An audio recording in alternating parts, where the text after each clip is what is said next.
I'm going to be running the Far Cry 5 benchmarks on the Asus ROG Flow X13 laptop. I just got done finishing the test with it plugged in. I did it on the turbo mode just for a quick reference. I'll turn off Afterburner, get it out of the way. So turbo mode on the high preset, it averages 64 FPS with a minimum of 56. So I'm going to unplug it. So now we're limited to performance mode.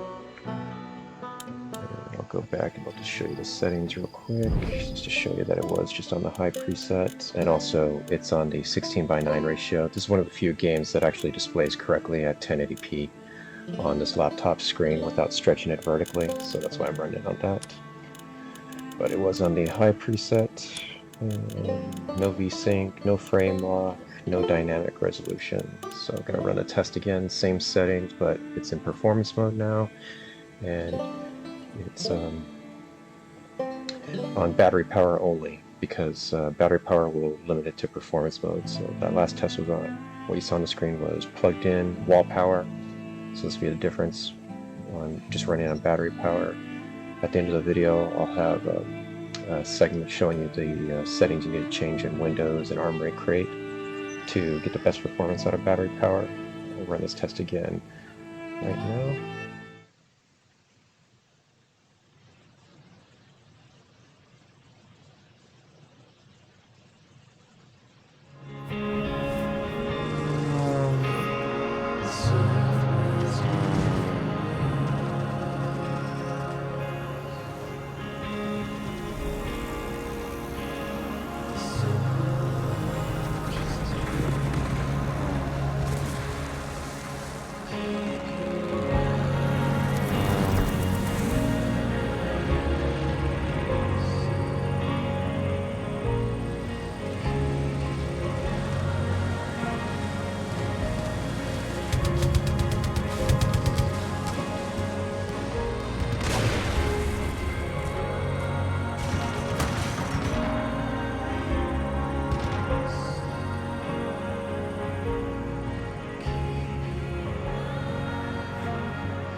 Now there, it looks like Afterburner is probably glitching it. It's supposed to show you the graph while it's running the benchmark, but you saw there was like a gray bar along the bottom of the screen, probably because Afterburner is jacking it up.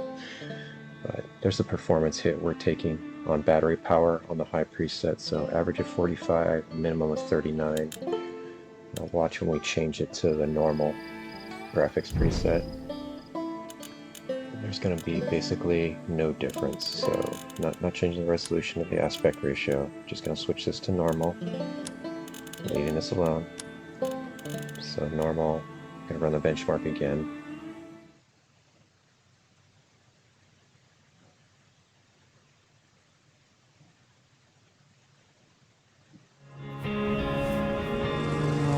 The graph showing up now.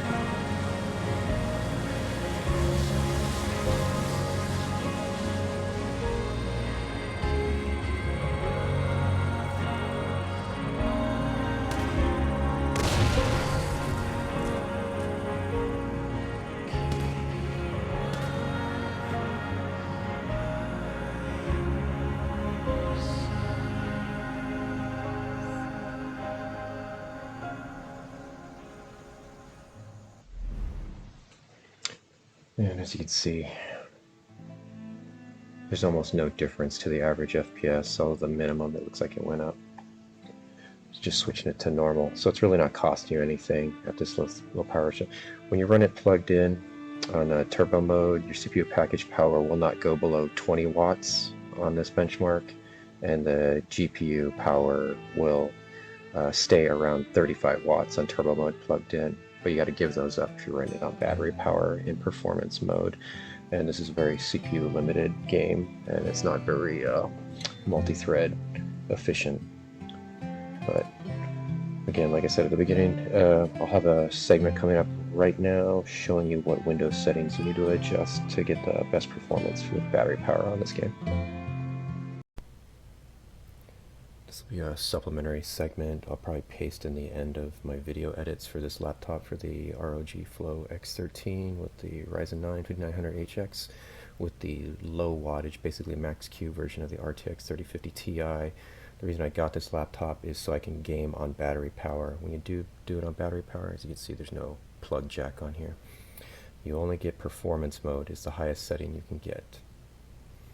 But the most important setting you need to disable in order to get fast battery performance is go into your GeForce experience, turn this off, battery boost, or limit it to something more reasonable.